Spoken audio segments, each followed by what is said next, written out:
Hello students, JE classes Meerut में आप सभी का स्वागत है। मैं आपका मेंटोर विवेक सिंह और आज की जो ये हमारी महा मैराथन होने वाली है, it is on web based PHP, web development using PHP. तो देखो, नाम से समझ में आ रहा है वेब डेवलपमेंट मतलब जहाँ पर वेबसाइट या इंटरनेट से रिलेटेड कुछ डेवलपमेंट किया जाए, that is called web development. यानी कि जैसे आपके वेब ब्राउज़र होता है ना, आप गूगल क्रोम खोल रहे हो, मोजिला फायरफॉक्स खोल रहे हो, ये सब क्या है?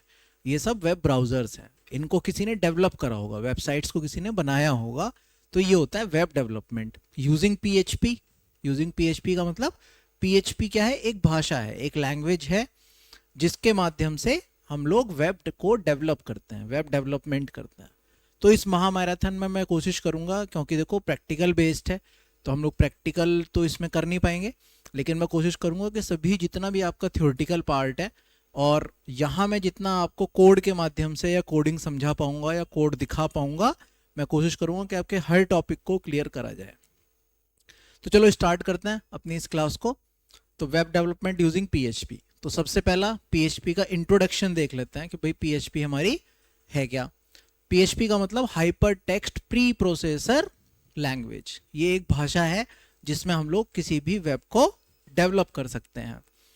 स्क्रिप्टिंग लैंग्वेज है, सर्वर पे काम करती है, मेन सर्वर पे ही प्रोग्राम बनते हैं, सर्वर पे ही इससे काम किया जाता है। इस पे ऐसा नहीं है कि आप अपने कंप्यूटर पे बैठ के पीएचपी पे काम कर लो, कर सकते हो, लोकल सर्वर ही क्रिएट करना पड़ेगा, बिना सर्वर के पीएचपी कभी भी काम नहीं करती।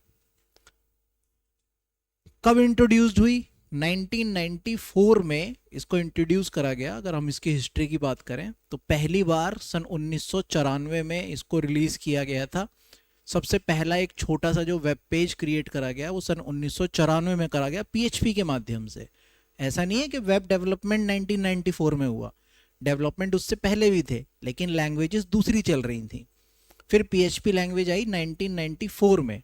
1994 में पीएचपी से वेब डेवलपमेंट स्टार्ट हो गया। पीएचपी एक ओपन सोर्स तथा सर्वर साइड स्क्रिप्टिंग लैंग्वेज है। इसको एचटीएमएल के साथ प्रयोग में लाया जाता है। अब ओपन सोर्स का क्या मतलब हुआ? ओपन सोर्स का मतलब है जो सबके लिए खुली हुई है, कोई भी आओ और इस्तेमाल करो। इसका कोड ऑनलाइन फ्री मिलता है आपको, आप पीएचपी को फ्री में डाउनलोड कर सकते हो, फ्री में यूज कर सकते हो। दूसरा, ओपन सोर्स का मतलब है इसका पूरा कोड भी आपको फ्री में दे दिया गया। अगर आप पीएचपी में अपनी मर्जी से कुछ चेंजेस करना चाहो, लैंग्वेज में कुछ चेंज करना चाहो, तब भी आप कर सकते हो। ओपन सोर्स है, जैसे एंड्रॉयड। अब देखो, एंड्रॉयड क्या, एक ऑपरेटिंग सिस्टम है, डेवलपमेंट हुआ ना, ऐप डेवलपमेंट में काम आ रहा है एंड्रॉयड, ऑपरेटिंग सिस्टम बना और हर कंपनी यूज कर रही है। भाई नोकिया के फ़ोन तो खैर नहीं चला रहे उसको, लेकिन आप कोई भी माइक्रोमैक्स ले लो, सैमसंग ले लो, वीवो ले लो, ओप्पो ले लो, सब में एंड्रॉयड चल रहा है। और एंड्रॉयड क्या है? एक ऑपरेटिंग सिस्टम, हर कंपनी यूज़ कर रही है। तो ऐसा कैसे हो सकता है? इसलिए यूज़ कर रही है क्योंकि एंड्रॉयड एक ओपन सोर्स सॉफ्टवेयर है। मैंने बनाया, इंटरनेट पे फ्री डाल दिया कि लो भैया, इसका मैंने पूरा कोड भी आपको दे दिया, अब आप इसको लो और यूज़ करो, थोड़े बहुत जो चेंजेस तुम्हें अपने अकॉर्डिंग करने कर सकते हो, और इसको अपनी कंपनी के नाम से यूज़ करते रहो। इसी तरीके से पीएचपी क्या है? ओपन सोर्स लैंग्वेज है जिसको आप इंटरनेट से डाउनलोड कर सकते हो और उसमें चेंजेस करके इस्तेमाल भी कर सकते हो। इस भाषा का इस्तेमाल वेबसाइट एप्लीकेशंस को बनाने के लिए किया जाता है। इसके साथ इसका प्रयोग डायनामिक पेज बनाने के लिए भी किया जाता है। अब देखो, वेब पेजेस, क्योंकि हम लोग वेब डेवलपमेंट की बात कर रहे हैं, तो वेब पेजेस दो तरीके के होते हैं, डायनामिक और स्टैटिक। अब दोनों में क्या फ़र्क है? स्टैटिक वेब पेजेस वो पेजेस जिनमें आप बाद में कोई भी बदलाव नहीं कर सकते, रन टाइम पर उनमें कोई भी चेंज नहीं होते। डायनामिक पेजेस कौन से हैं? जिनमें आप बार बार चेंज कर सकते हो। जैसे एक एग्जांपल ले लेते हैं, फ्लिपकार्ट या अमेजोन। आप अमेजोन पे जाओ, आपने अपने यूज़र आईडी से लॉगिन कर रखा है, या फेसबुक, आप फेसबुक पे गए, आपने अपने लॉगिन आईडी से लॉगिन कर रखा है, आपको अपना अलग पेज दिखेगा, आपके फ्रेंड ग्रुप्स अलग होगा, आपके जो पोस्ट दिख रही होंगी वो आपको अलग दिखेंगी। किसी आपके फ्रेंड ने अगर उसको लॉगिन कर रखा है फेसबुक को, उसका पेज अलग खुलेगा, उसके फ्रेंड्स अलग होंगे। तो क्या हुआ? वेबसाइट फेसबुक जो है वो एक डायनामिक पेज है जो सभी यूजर्स के लिए अलग अलग क्रिएट हो रखी है, चेंज हो रहे हैं ना उसमें। और स्टैटिक पेज कौन से होते हैं? जिसको कोई भी खोल ले वो सबके लिए सेम है।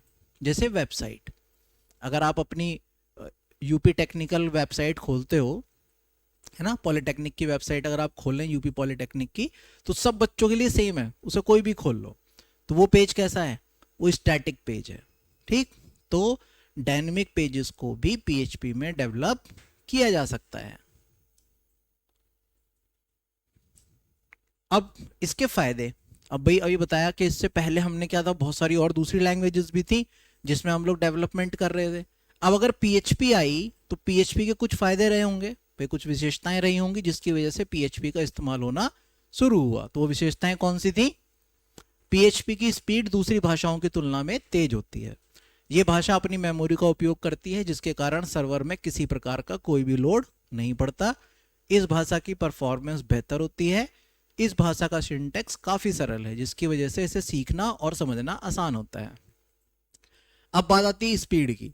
भाई किसी भी भाषा की स्पीड मतलब क्या? अब लिखा गया ना कि पीएचपी की स्पीड दूसरी भाषाओं की तुलना में तेज होती है। अब भाषा है तो दौड़ तो रही नहीं होगी, तो स्पीड किसके ऊपर? यानी कि प्रोसेसिंग स्पीड। अगर आपने इसमें कोई भी एक कोड लिखा है उसको प्रोसेस करने की स्पीड पीएचपी की ज्यादा है। दूसरा, ये अपनी मेमोरी का यूज करती है। जब अपनी मेमोरी का यूज कर रही है तो सर्वर की मेमोरी पे कोई भी लोड नहीं पड़ता, जिसकी वजह से पीएचपी में बनी हुई वेबसाइट्स कभी भी हैंग नहीं होती। कभी देखते हो ना, लोड लेती हैं, आपने कोई वेबसाइट ओपन करी, अभी आपका रिजल्ट आता है। अब जब रिजल्ट आता है तो क्या होगा? आपकी वेबसाइट कहते हो कि सर ये तो बहुत ज़्यादा, इस पर ट्रैफिक ज़्यादा आ गया है, अब वेबसाइट ने चलना बंद कर दिया।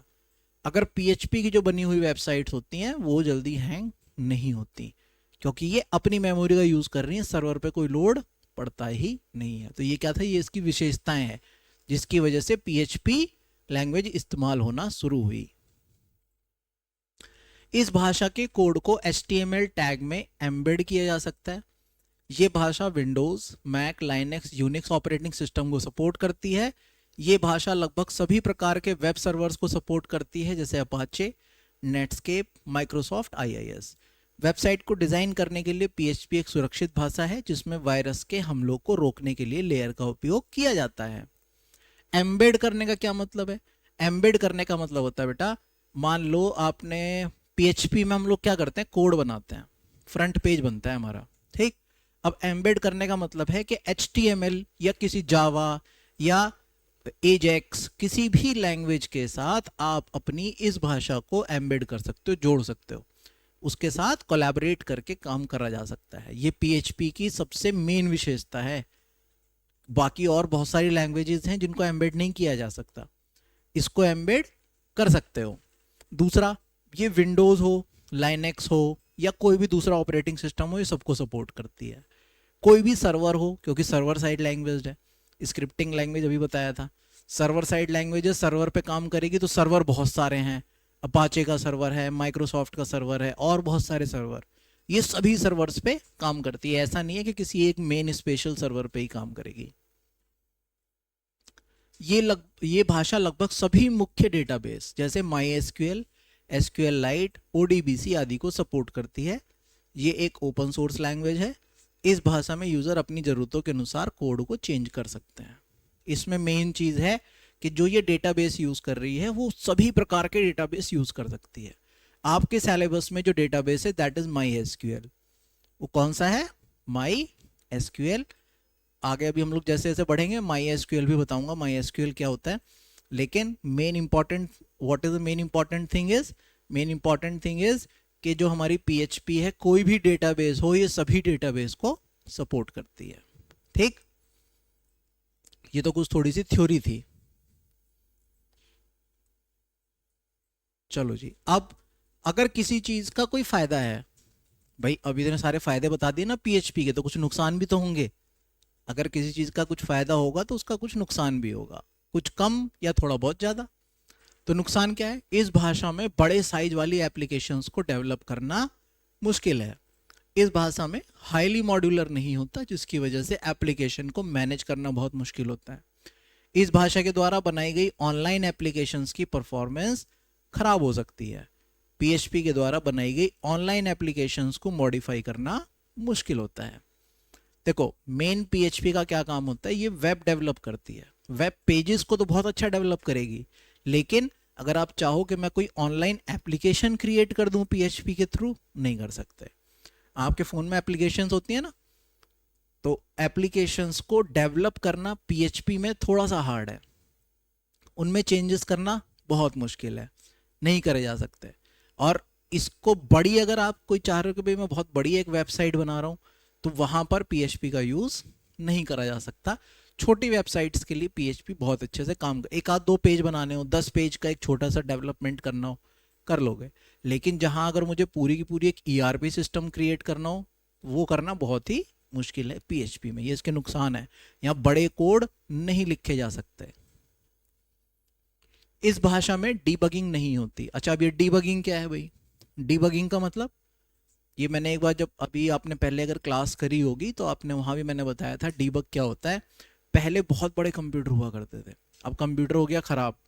और जब कंप्यूटर ख़राब हो गया तो लोगों ने उसमें प्रॉब्लम ढूंढनी शुरू करी, उन्हें प्रॉब्लम ना मिले, महीनों बीत गए, प्रॉब्लम नहीं मिली। बाद में पता चला, क्योंकि कंप्यूटर कितना बड़ा था, एक रूम के बराबर था, एक छोटा सा कीड़ा एक मदरबोर्ड पे या जो लगे हुए थे इनकी, वहाँ पर मर के चिपक गया था। उस कीड़े को वहाँ से हटाया गया, साफ करा गया और सिस्टम ऑन हो गया, कंप्यूटर चल गया।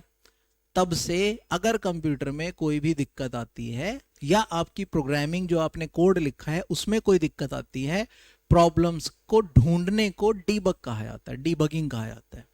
तो इसमें डीबगिंग का कोई टूल नहीं होता।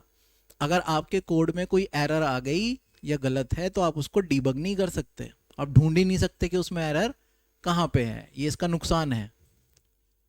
इस भाषा को मेंटेन करना बहुत मुश्किल है।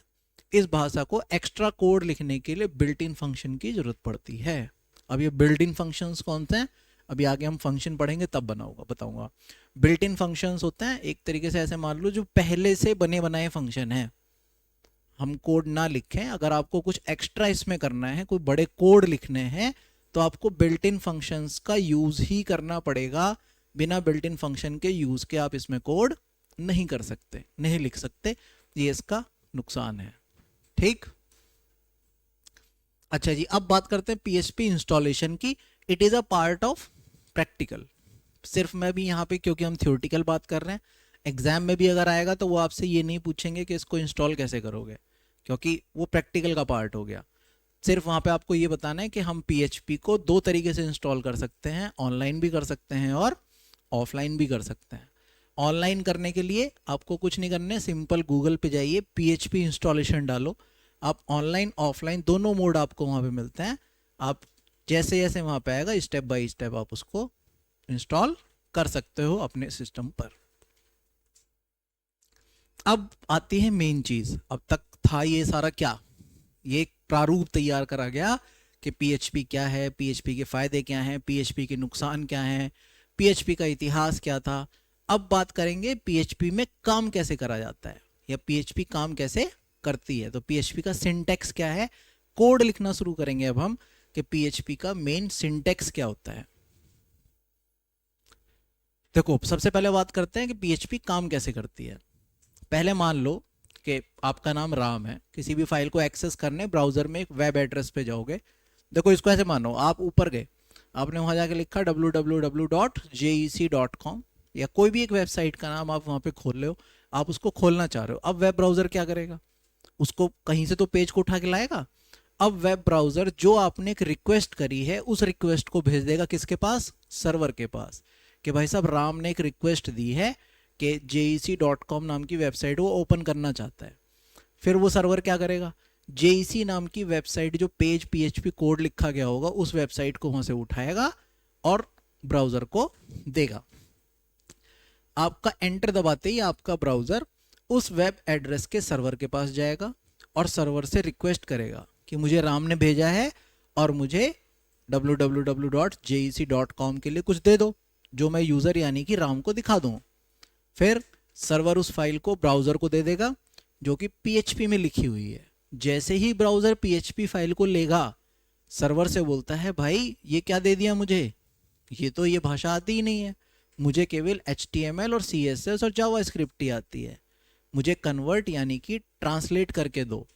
अब सर्वर उस PHP फाइल को HTML, CSS और जावा स्क्रिप्ट में कन्वर्ट करेगा और वो दोबारा से ब्राउजर को देगा। अब ब्राउजर आपको उसको शो कर देगा। तो इससे क्या समझ में आया इस पूरी छोटी सी कहानी से? इससे ये हमारे समझ में आया कि भाई साहब ब्राउजर को PHP से कोई लेना देना है नहीं, ना उसको PHP आती। ब्राउजर को सिर्फ कौन सी भाषा आती है? या तो HTML आएगी, या CSS आएगी, या जावा स्क्रिप्ट आएगी। जैसे ही हमने उस पर डाला, उसने क्या कह दिया? कह रहा भाई साहब ये तो PHP की फाइल है, मुझे नहीं समझ में आ रहा। अब क्या करा सर्वर ने? PHP की फाइल को कन्वर्ट करा HTML के साथ कोलैबोरेट करते हुए, तब वो उसने वेब पेज पर उसको शो करा। ठीक है, अब देखो सिंटेक्स के कुछ बेसिक्स। आप जब भी PHP में कोई कोड लिखना स्टार्ट करते हो तो क्या ध्यान रखना है? हमेशा less than question mark PHP के साथ शुरू करना होगा।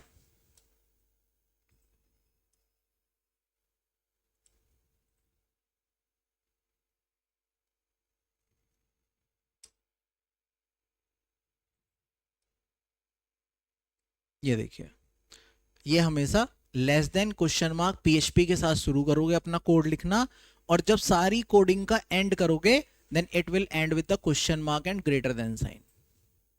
ठीक, अभी कैसे कोड लिखेंगे मैं कोड दिखाऊंगा अभी आपको लिखा हुआ। PHP फाइल का जो एक्सटेंशन होता है वो होता है .php। भाई हर फाइल, जैसे आपके नाम के आगे क्या है, आपका सरनेम लगा हुआ है ना, इसी तरीके से हर फाइल का एक एक्सटेंशन होता है।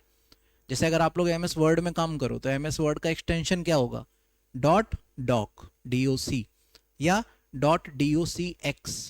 इसी तरीके से पावर पॉइंट में अगर आप काम करते हैं तो .ppt या .pptx, इससे पहचान होती है कि ये फाइल कौन सी है। इसी तरीके से अगर आप PHP में कुछ भी काम करते हो तो PHP का जो एक्सटेंशन होता है that is .php। .php statement हमेशा एक अर्धविराम यानी कि सेमीकोलन के साथ समाप्त होगा।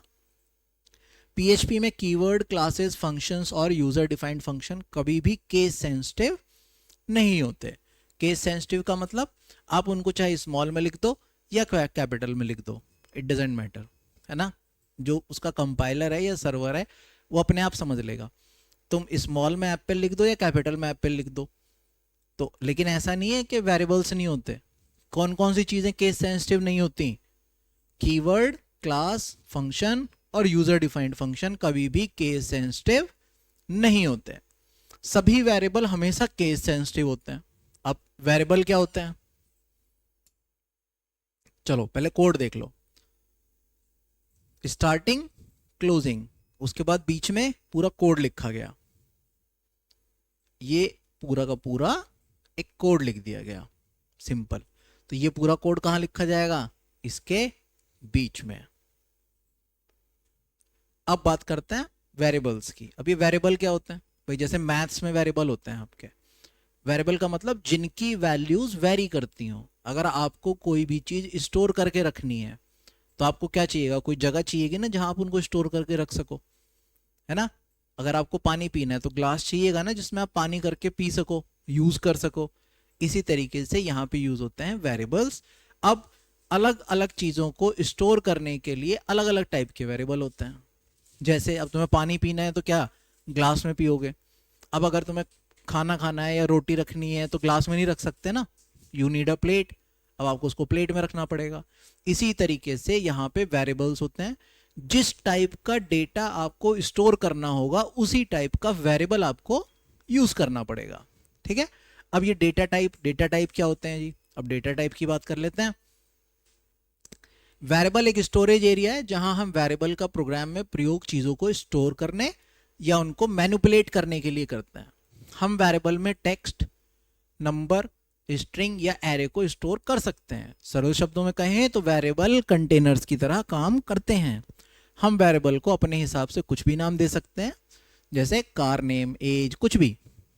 एक वेरिएबल हमेशा $साइन से शुरू होगा और $साइन के बाद ही वेरिएबल का नाम लिखा जाएगा। वेरिएबल का नाम हमेशा लेटर या अंडरस्कोर कैरेक्टर से ही शुरू होता है। का नाम नंबर से कभी भी शुरू नहीं हो सकता। का नाम स्पेस को कंटेन नहीं करता। एक वेरिएबल का नाम केवल अल्फा न्यूमेरिक कैरेक्टर्स को ही कंटेन कर सकता है। देखो जैसे ये यहां पर ये जो आपको हीरो दिखाई दे रहा है, ये एक वेरिएबल है, तो वेरिएबल जब भी डिफाइन करोगे डॉलर साइन से होगा, फिर वेरिएबल का नाम इक्वल्स टू, आप जो भी इसको नाम दे दोगे वो इसमें चला जाएगा, और सेमी कॉलन से ये हमेशा एंड होगा। Done.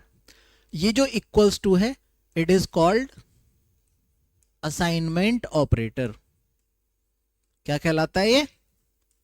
Assignment operator. Assignment operator का क्या काम है? असाइनमेंट ऑपरेटर के राइट हैंड पर जो भी वैल्यू होगी ये उसको उठाएगा और लेफ्ट हैंड वाले वेरिएबल को असाइन कर देगा। डन, समझ में आ गया? चलो जी। अच्छा, why this echo is used for? Echo किस लिए हो रहा है? इको का काम है स्क्रीन पर कुछ भी प्रिंट करना। इको से जब मैंने क्या लिखा, इको, हीरो एक अच्छा इंसान है, हीरो की उम्र डैश एज साल है। वेरिएबल का नाम जहां भी आप डॉलर के साथ दोगे वो प्रिंट होगा। देखो, राम एक अच्छा इंसान है, राम की उम्र 26 साल है। डन। तो यहां देखो राम आया, हीरो लिखा हुआ नहीं आया, उसकी जो वैल्यू थी वो आई। समझ में आ गई बात? पक्का? चलो भाई नेक्स्ट। अब पीएचपी में कितने टाइप के डेटा हैं? डेटा टाइप कौन कौन से हैं? देखो, डेटा टाइप कई सारे हो सकते हैं। सबसे पहले नंबर्स। नंबर्स को स्टोर करने के लिए 123 टेक्स्ट या पॉइंट वाली, अब उनकी वैल्यू का तरीका ही अलग है तो काम भी अलग अलग ही होंगे। और यह कि पीएचपी डेटा का इस्तेमाल किया जाता है ताकि कंप्यूटर आसानी से समझ ले कि क्या निर्देश दिया गया है। तो कितने टाइप के डेटा टाइप हो गए? देखो, स्ट्रिंग, इंटीजर, फ्लोट और बुलियन। स्ट्रिंग, अगर आपको कभी भी कोई भी नाम स्टोर करना पड़ रहा है, किसी का नाम स्टोर करोगे, then it will store in a string. अगर आपको कोई भी नंबर स्टोर करना है, पूर्ण संख्याएं स्टोर करनी है, तो वो कहां पे स्टोर करी जाएंगी? इंटीजर नाम के डेटा टाइप में। अगर कोई भी पॉइंट वाली संख्याएं, दशमलव वाली संख्याएं आपको स्टोर करनी है, तो वो हमेशा फ्लोट टाइप होगा। अगर आपको कहीं भी यस और नो, हाँ और ना, ट्रू या फॉल्स, अगर ऐसी कोई भी चीजें आपको यूज करनी है तो वो हमेशा बुलियन में स्टोर करे जाएंगे। ठीक है, तो 4 टाइप के डेटा टाइप हो गए। कैसे? स्केलर डेटा टाइप है ये। डन। स्ट्रिंग, तो स्ट्रिंग कैरेक्टर्स का मेल होता है, जैसे कि ये अभी बताया था। नाम, स्ट्रिंग का मतलब नाम, कुछ भी नाम हो सकता है, एप्पल, राम, श्याम, कान्हा, तो उसको कहते हैं हम स्ट्रिंग। खाली अगर एक कैरेक्टर है तो वो कैरेक्टर होगा, अगर एक से ज्यादा कैरेक्टर का कॉम्बिनेशन है तो वो क्या बन गया? वो स्ट्रिंग बन गया। ठीक, इसको ध्यान क्या रखना है कि ये हमेशा या तो सिंगल कोट्स के बीच में बंद होता है या फिर डबल कोट्स के बीच में बंद होगा।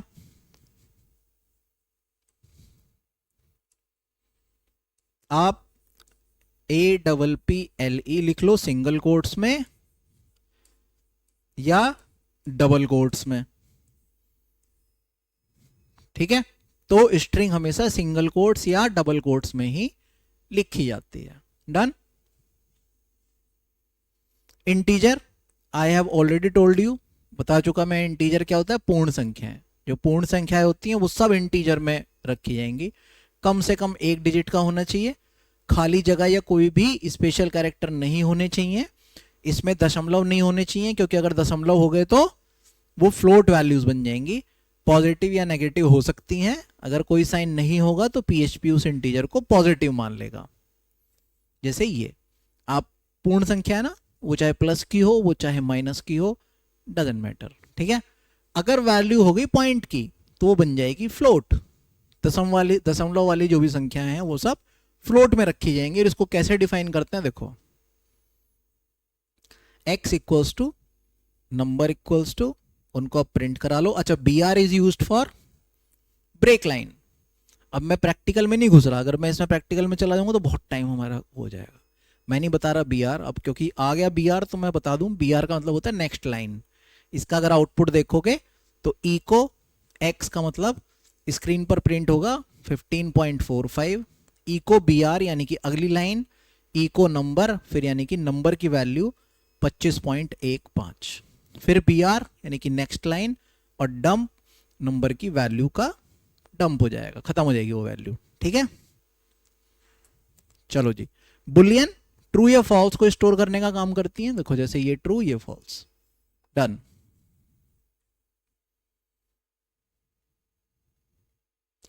अब बात करते हैं भैया कंपाउंड टाइप की।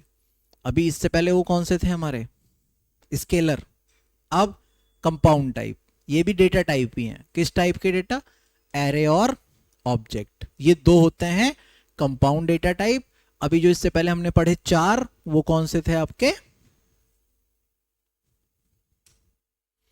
चलो जी। एरे क्या है, एक एरे का इस्तेमाल कई सारे डेटा को एक ही वेरिएबल में स्टोर करने के लिए किया जाता है। जैसे मैंने एक वेरिएबल डिफाइन करा, एक वेरिएबल में मैं सिर्फ एक ही नाम रख पा रहा था ना भाई, मैंने रखा अमित, तो मैं उसे किसी भी एक वेरिएबल में रख पाओगे आप।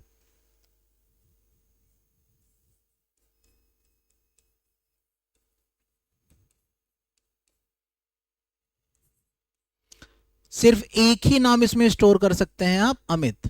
लेकिन अगर मुझे एक ही वेरिएबल में बहुत सारे नाम सेव करने हो तो मुझे जरूरत पड़ने वाली है किसकी, एरे की। एरे को कैसे डिफाइन करते हैं, एरे इज अ कीवर्ड, एक कीवर्ड है एरे। आप यहां पे सिंपल क्या लिखोगे, एरे लिख दो और उसके अंदर देखो माउस, कीबोर्ड, सीपीयू, तीन नाम सेव हो गए। ध्यान रखने वाली क्या बात है, इसको मिलते हैं इंडेक्स, इंडेक्स नंबर बनते हैं। ये 0 है, ये 1 है, ये 2 है, ठीक। अब अगर मुझे ये माउस प्रिंट करना है तो मुझे इसका इंडेक्स बताना पड़ेगा। देखो नाम वेरिएबल क्या था, पीसी, पीसी वेरिएबल के 0 इंडेक्स पर माउस लिखा हुआ है तो माउस प्रिंट कर दो। पीसी के वेरिएबल के फर्स्ट इंडेक्स पर जो भी लिखा हुआ वो प्रिंट कर दो, ठीक है। समझ में आया। एरे कैसे डिफाइन होगा, एरे क्या है, array is a collection of many data types, या एक जैसे डेटा टाइप्स का कलेक्शन, एक ही वेरिएबल में बहुत सारी वैल्यूज को स्टोर करना एरे है, ठीक है। एरे दो तरह के होते हैं, सिंगल डायमेंशनल और डबल डायमेंशनल। ये एक सिंगल डायमेंशनल एरे है।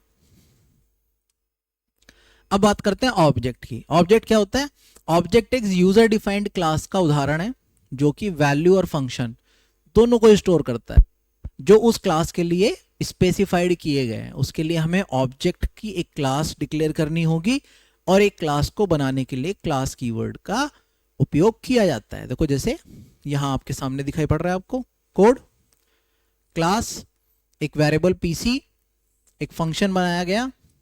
देखो ये क्लास, ये फंक्शन है और ये क्लोज्ड हो रखा है, डन।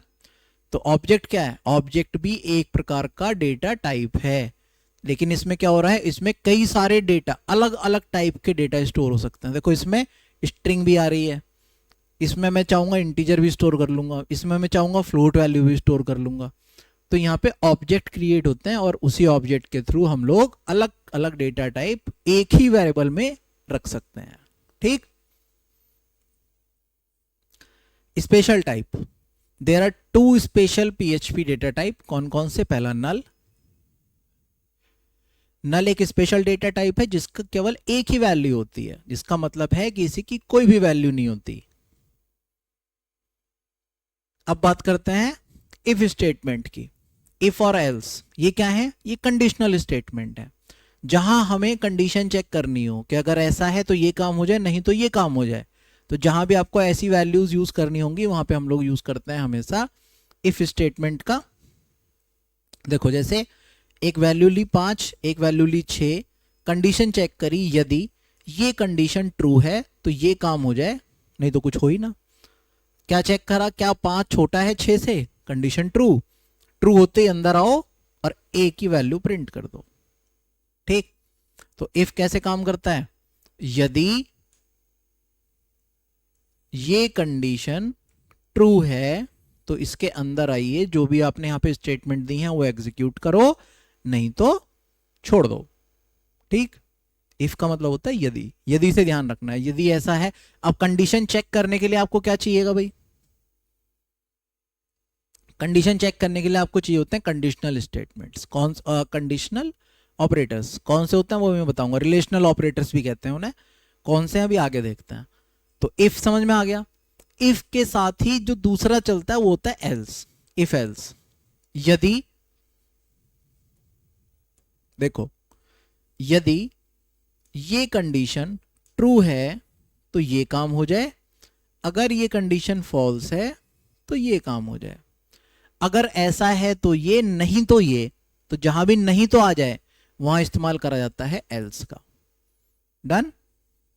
जैसे ये देखो, एक 5 एक 5, मैंने क्या करा, यदि ए छोटा हो बी से, तो अब क्या 5 5 से छोटा है, कंडीशन फॉल्स, फॉल्स होती एल्स में गया और a is not less than b ने प्रिंट कर दिया।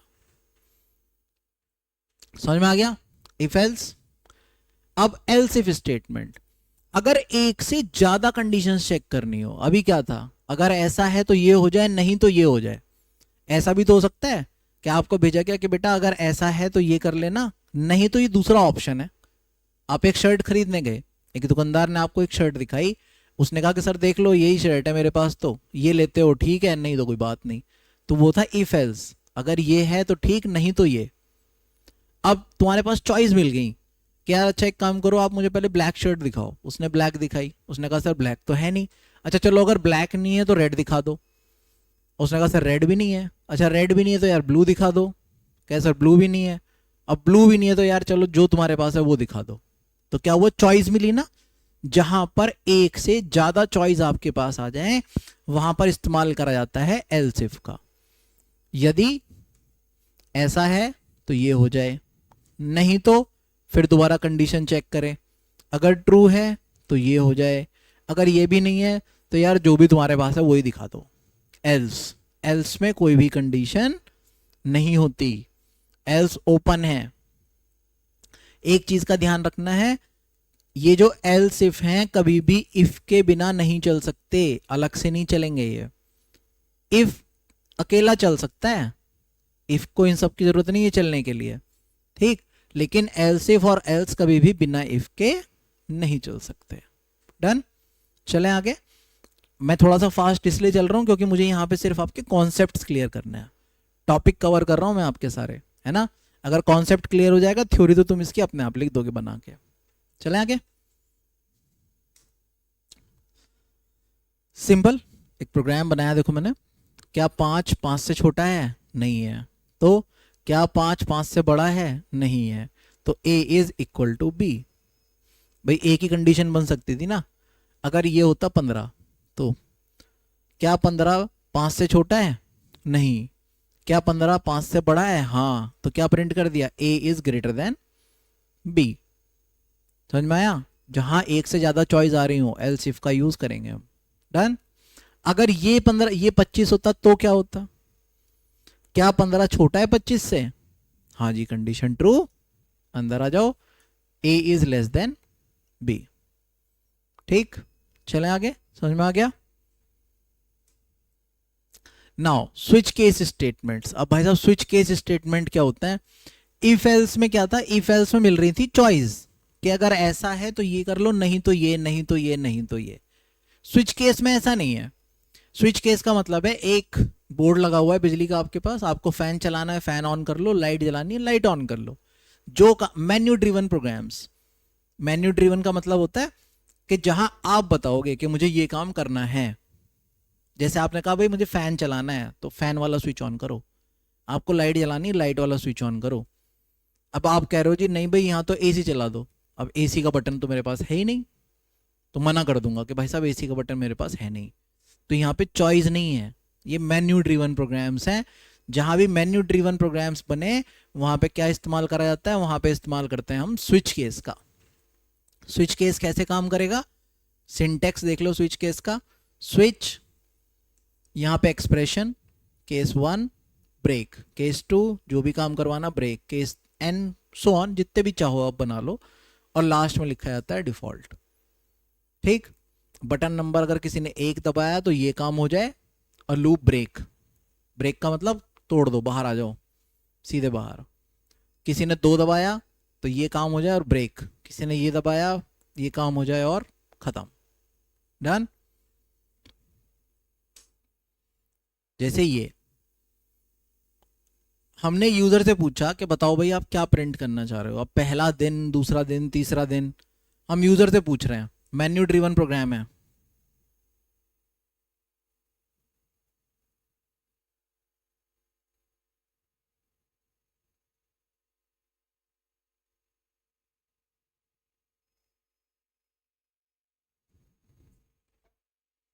मेन्यू ड्रिवन प्रोग्राम में हमने यूजर से पूछा कि सर बताओ आपको क्या प्रिंट करना है, पहला दिन, दूसरा, उसने कहा जी बताओ मुझे हफ्ते का तीसरा दिन कौन सा है। तो यूजर से इनपुट लिया, वो है ये डे। हमने यूजर से कोई भी एक नंबर ले लो, इसको यहाँ पे डाल दिया 1, case Sunday, today is Sunday. User ने दिया 2 या जो भी। अब डेट एक फंक्शन है, वो क्या करती है, अगर आपने 1 दिया है तो वो उसको अपने आप ही चेंज कर देगी संडे में, आपने उसको 2 दिया है वो उसको अपने आप चेंज कर देगा मंडे में। ठीक, देयर इज अ प्रोग्राम और example of a switch case. अब बात करते हैं अर्थमेटिक ऑपरेटर्स की। असाइनमेंट ऑपरेटर तो आपने पढ़ ही लिया था, इक्वल्स टू असाइनमेंट ऑपरेटर है। अर्थमेटिक ऑपरेटर्स कौन से हैं, जोड़ने घटाने के लिए अर्थमेटिक ऑपरेटर्स का यूज करा जाता है, जहां भी प्लस माइनस मल्टीप्लाई और डिवाइड, या मॉडुलस ऑपरेटर। मॉडुलस ऑपरेटर का क्या काम है, देखो मैं अगर लिखूं a बराबर 5 + 2 तो इसकी वैल्यू होगी 7। मैं लिखूं 5 - 2, a की वैल्यू हो गई 3। मैं लिखूं 5 × 2, a की वैल्यू हो गई 10। मैं लिख दूं 5/2। अब क्या हो, 5/2 का मतलब 5 को 2 से भाग करो, 5 को 2 से कर दो भाग, 2 दूनी 4, भागफल 2। तो ये जो डिवाइड का साइन होता है ये हमेशा देगा भागफल। और अगर मैं लिख दूं 5 = 5 परसेंटाइल 2, ये क्या देगा, ये देगा मॉडुलस, शेषफल। इसका शेषफल कितना आया, 1। डन। तो ये डिवाइड और मॉडुलस ऑपरेटर में डिफरेंस समझ में आ गया। एक दे रहा है भागफल और एक दे रहा है शेषफल। इसके बाद आगे कंपैरिजन ऑपरेटर्स या रिलेशनल ऑपरेटर भी इनको कहा जाता है। ये होते हैं less than, greater than, less than equals to, greater than equals to, equal equals to, not equals to, और इन दोनों को ही बताते हैं हम आपको। ट्रिपल इक्वल्स टू का मतलब ये भी इक्वल्स टू को चेक कर रहा है और ये भी नॉट इक्वल्स टू को ही चेक कर रहा है। इसका कोई ज़्यादा फर्क है नहीं, आप डबल इक्वल्स टू लगा लो या सिंगल लगा लो। अगर हाँ सॉरी सिंगल लगाओगे तो वो असाइनमेंट ऑपरेटर है, डबल लगाते ही रिलेशनल ऑपरेटर है, चेक करने का काम करता है। चेक क्या करता है, ये हमेशा अपने लेफ्ट हैंड वाले वेरिएबल को राइट हैंड वाले वेरिएबल से चेक करेगा। If a is less than b, क्या a b से छोटा है, क्या a b से बड़ा है, क्या a b से छोटा या बराबर है। ठीक, ये लेफ्ट हैंड वाले वेरिएबल को राइट हैंड वाले वेरिएबल से हमेशा चेक करते हैं। कौन से ऑपरेटर, रिलेशनल ऑपरेटर्स। डन, चलें आगे। चलो एक एग्जाम्पल देख लेते हैं। a की वैल्यू 10 है, b की वैल्यू 6 है। कंडीशन लगाई गई यदि a छोटा हो b से, क्या यदि 10 छोटा हो b से, क्या कंडीशन ट्रू है, कंडीशन है फॉल्स। क्या 10 6 से छोटा है, नहीं है, फॉल्स। फॉल्स होती एल्स में गया और क्या प्रिंट कर दिया, a is not less then b। Done. अब बात करते हैं भैया लॉजिकल ऑपरेटर की। रिलेशनल ऑपरेटर भी समझ में आ गए, अब देख लो लॉजिकल ऑपरेटर। लॉजिकल ऑपरेटर हैं 3 तरीके के, कौन कौन से, लॉजिकल एंड, लॉजिकल और, लॉजिकल नॉट। लॉजिकल एंड का यूज कहां करा जाता है, जब आपको एक से ज्यादा कंडीशन एक ही स्टेटमेंट में चेक करनी हो, वहां पे हम लॉजिकल एंड का, एंड और नॉट तीनों का यूज वहीं करते हैं। सिर्फ फर्क क्या है कि जब आप एक से ज्यादा कंडीशन दोगे और एंड बीच में लगा हुआ है तो इसको दोनों कंडीशन ट्रू चाहिए, तभी आगे ट्रू देगा। जैसे चलो एग्जाम्पल देखते हैं, जैसे ये 5 है, ये 6 है, क्या 5 6 से छोटा है, हाँ जी बिल्कुल छोटा है, कंडीशन ट्रू हो गई। क्या 5 6 से बड़ा है, कंडीशन फॉल्स हो गई। बीच में लगा हुआ है एंड, तो एंड से क्या होगा, जब ये दोनों कंडीशन ट्रू होंगी ये तभी आपको अंदर आने देगा, वरना अंदर नहीं जाने देगा। ठीक, तो इसमें आप अंदर नहीं आओगे क्योंकि एक ट्रू है एक फॉल्स है, दोनों ट्रू होंगी तभी अंदर आ सकते हो। अगर एंड की जगह होता तो और क्या करता है, दोनों में से कोई सी भी एक कंडीशन ट्रू हो जाओ, ये आपको ट्रू दे देगा। ठीक, डन, चले आगे।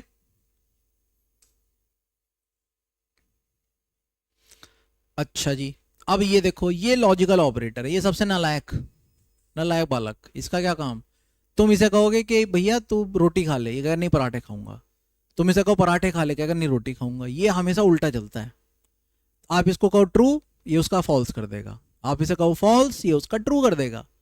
तो जहां भी नॉट लगा दोगे, अब देखो यहां पे क्या हुआ, क्या 5 बड़ा है 6 से, 5 बड़ा है 6 से, कंडीशन फॉल्स। लेकिन लगा हुआ क्या है, नॉट, ये कहेगा ना मुझे तो ट्रू चाहिए, ये इसका ट्रू बना देगा और अंदर भेज देगा। है नहीं नालायक। तो इसलिए नॉट का उपयोग ना के बराबर करते हैं, rarely. Assignment operators, I have already told you, assignment operator का काम होता है राइट हैंड वाली वैल्यू को उठाएगा, लेफ्ट हैंड वाले वेरिएबल को असाइन कर देगा। सिर्फ लिखने का ढंग देख लो, जैसे ये तो कोई दिक्कत है ही नहीं। अब मुझे अगर a equals to a plus B लिखना है, तो मैं उसको ऐसे भी लिख सकता हूं, a plus equals to B. ठीक है, इसी तरीके से सबको लिखने का ढंग है, बस काम सबका असाइनमेंट ऑपरेटर का असाइन करना ही होता है। लेफ्ट हैंड वाले वेरिएबल को वैल्यू असाइन करता है ये।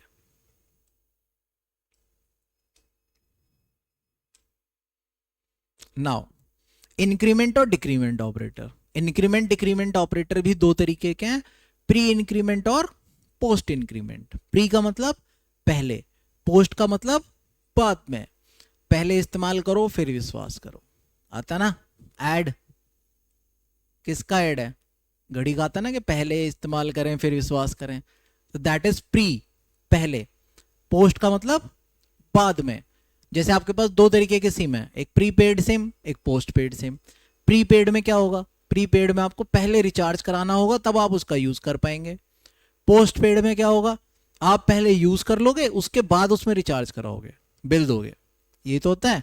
सेम इज हियर, इंक्रीमेंट दो तरीके के, प्री इंक्रीमेंट और पोस्ट इंक्रीमेंट। प्री का मतलब पहले करो और पोस्ट का मतलब बाद में करो। देखो जैसे ये, जहां भी प्लस के साइन पहले लग गए, ये प्री इंक्रीमेंट है। जहां भी प्लस के साइन बाद में आ रहे हैं, ये सारे पोस्ट इंक्रीमेंट है। डन। इसी तरीके से डिक्रीमेंट है, माइनस माइनस डिक्रीमेंट पे काम करेगा। अच्छा, अब ये जो इंक्रीमेंट और डिक्रीमेंट है, ये काम भी +1 का ही करते हैं। इसको आप ऐसे मानो, अगर आपको लिखना हो a equals to a plus 1, आप इसको लिख सकते हो a प्लस प्लस। ठीक, चलो इससे समझते हैं। a की वैल्यू है 10, हमने क्या करा, e को प्रिंट करो प्लस प्लस a। अब बताओ ये प्री है या पोस्ट। प्री का मतलब पहले, पहले जोड़ो फिर यूज करो। इसने प्लस प्लस का मतलब एक जोड़ दिया, किसमें, 10 में। 10 की वैल्यू क्या हो गई अब, 11। तो ये क्या प्रिंट करेगा, 11। अब यहां देखो, a इक्वल्स टू 10, अब इसने कहा प्रिंट कर दो a प्लस प्लस। अब a प्लस प्लस का मतलब ये बाद में लगाए प्लस प्लस, तो ये क्या कह रहा है, पहले यूज करो फिर ऐड करो। इसने क्या करा, पहले प्रिंट करा फिर ऐड करा। अब a की वैल्यू कितनी हो गई भाई, यहां 10 प्रिंट हो गया और a की वैल्यू 11 हो गई। अगली बार फिर मैंने a प्रिंट कराया, तो अब क्या होगा, 11। ठीक है, प्री और पोस्ट समझ में आ गए भाई। चलें आगे। सिर्फ एक चीज ध्यान रखो, यहां पहले ऐड होगा फिर यूज होगा, यहां पहले यूज होगा फिर ऐड होगा। डन। अब बात कर लें भैया एरे की। अब देखो सॉरी,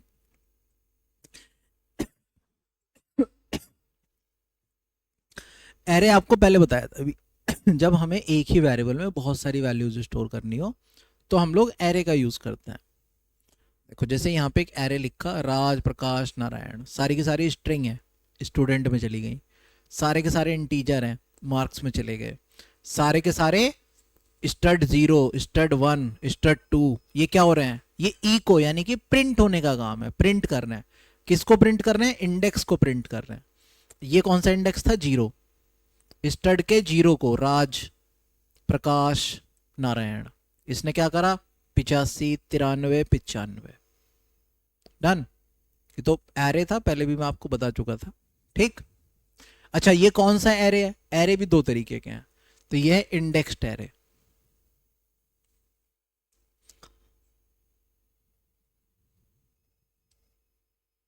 अब associative array, associative array indexed array के जैसा ही होता है, लेकिन एसोसिएटिव एरे में प्रोग्रामर द्वारा इंडेक्स को डिफाइन किया जाता है।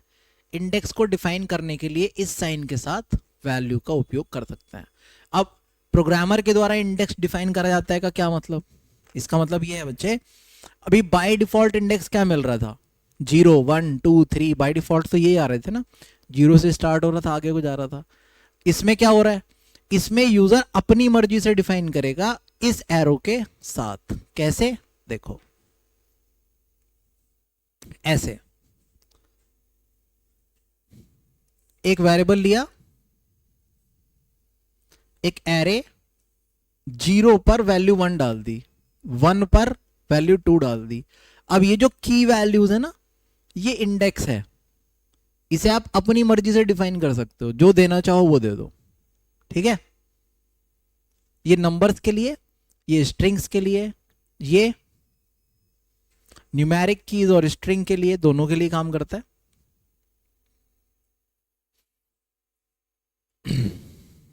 सॉरी,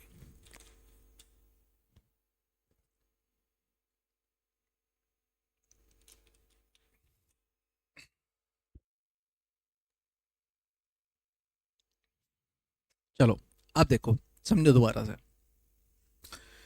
यहां पर जो की वैल्यू है वो भी इंटीजर है, जो नंबर आप दे रहे हो वो भी इंटीजर है। यहां पर की वैल्यू स्ट्रिंग है और जो आप वैल्यू दे रहे हो वो भी स्ट्रिंग है।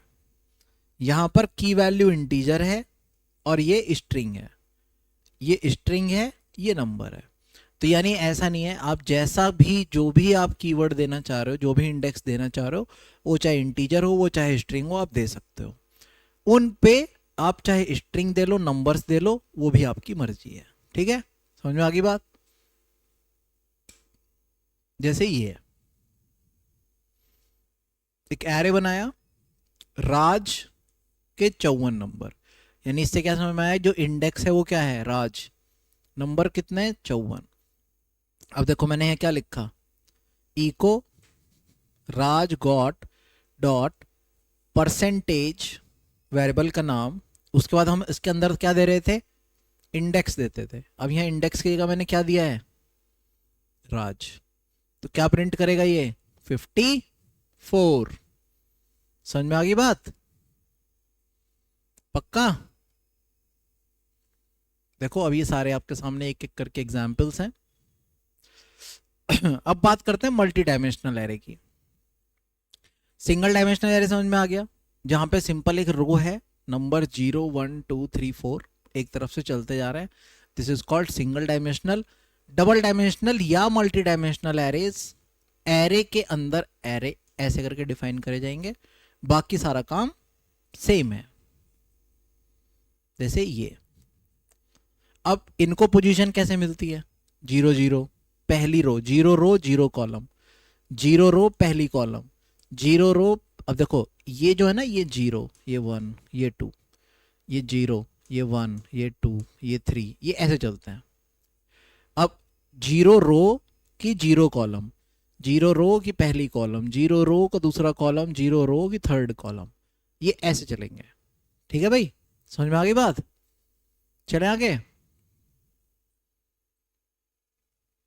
अब स्ट्रिंग, पीएचपी में स्ट्रिंग, स्ट्रिंग तो मैंने बता दिया था आपको, स्ट्रिंग क्या है, जहां भी नाम सेव कर रहे हो, किसी का नाम है, दैट इज कॉल्ड स्ट्रिंग। अब स्ट्रिंग के यहां पर बहुत सारे प्री डिफाइंड फंक्शन है। प्री डिफाइंड फंक्शन यानी कि पहले से बने बनाए फंक्शन है, जैसे strlen स्ट्रिंग की लेंथ रिटर्न करेगा, str टू लोअर स्ट्रिंग को लोअर में चेंज करने के लिए, str टू अपर स्ट्रिंग को बड़े अक्षरों में चेंज करने के लिए, str रिप्लेस कुछ भी रिप्लेस करने के लिए, strcmp दो स्ट्रिंग्स को आपस में कंपेयर करने के लिए। अब ये इसके एग्जाम्पल्स हैं, मैं एग्जाम्पल्स अभी आपको यहाँ पे नहीं दिखा रहा हूँ, मतलब क्योंकि प्रैक्टिकल का पार्ट है। आपको ये नोट्स मिल जाएंगे, आप इनको वहां से देख सकते हो। ट्रिम, ट्रिम किस लिए यूज होगा? अगर आपकी स्ट्रिंग में कहीं भी एक्स्ट्रा स्पेसेस आ रहे हैं तो आप ट्रिम का यूज करोगे। एल ट्रिम लेफ्ट साइड मतलब शुरुआत से सब स्ट्रिंग या कैरेक्टर्स को ट्रिम करेगा। आर ट्रिम राइट से ट्रिम करेगा। यूसी वर्ड्स वर्ड्स के हर पहले कैरेक्टर को लोअर केस से अपर केस में कन्वर्ट कर देगा। एलसी फर्स्ट स्ट्रिंग में पहले कैरेक्टर अपर केस से और लोअर केस में कन्वर्ट कर देगा।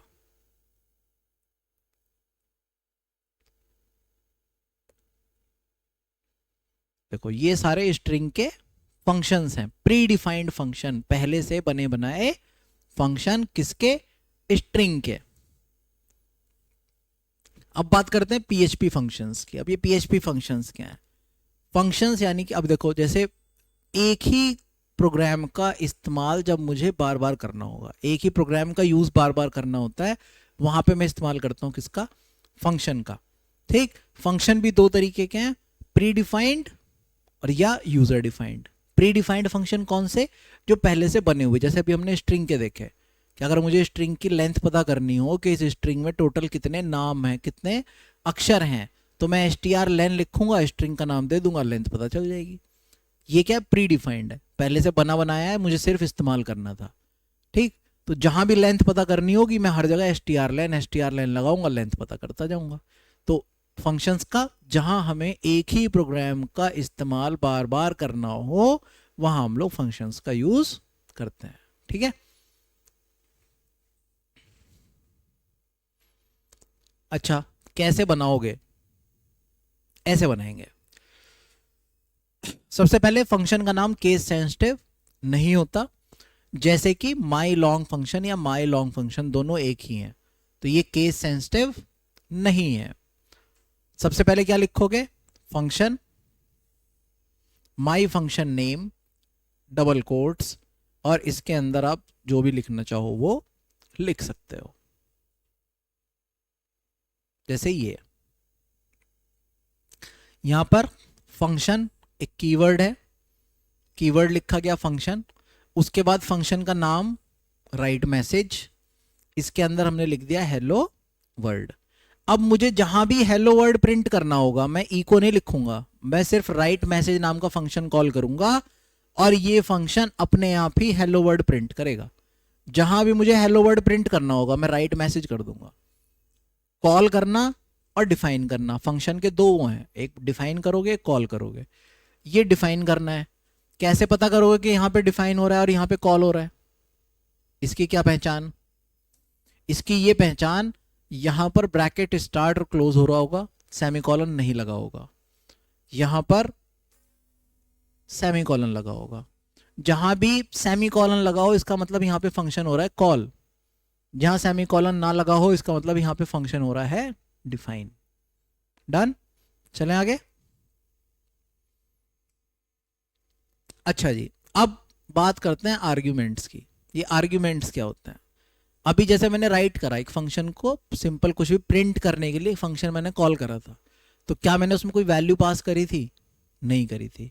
फंक्शन को आप कोई भी वैल्यू पास करके भी कॉल कर सकते हो, दैट इज कॉल्ड आर्ग्यूमेंट्स। देखो मैंने एक फंक्शन बनाया, किस नाम से? माई फंक्शंस के नाम से। इसमें एक वेरिएबल डिफाइन करा। देखो अब जैसे ही मैं यहां से इस फंक्शन को कॉल करूंगा, यहां से कोई वैल्यू पास कर रहा हूं, जिस टाइप की वैल्यू यहां से पास करी जाएगी वो वैल्यू पहुंचेगी इस वेरिएबल में और वो यहां पे प्रिंट हो जाएगा। ठीक है, दिस इज कॉल्ड आर्ग्यूमेंट। आप किसी भी फंक्शन को सिंगल आर्ग्यूमेंट या डबल आर्ग्यूमेंट, दो या दो से ज्यादा आर्ग्यूमेंट्स के साथ भी कॉल कर सकते हो या डिफाइन कर सकते हो। ठीक है, तो किसी भी एक फंक्शन को इस्तेमाल करने के लिए उसे कॉल करना पड़ता है। पीएचपी में फंक्शन को कॉल करने के लिए पैरेंथेसिस, एक सेमीकोलन का इस्तेमाल करना पड़ता है फंक्शन के नाम के बाद।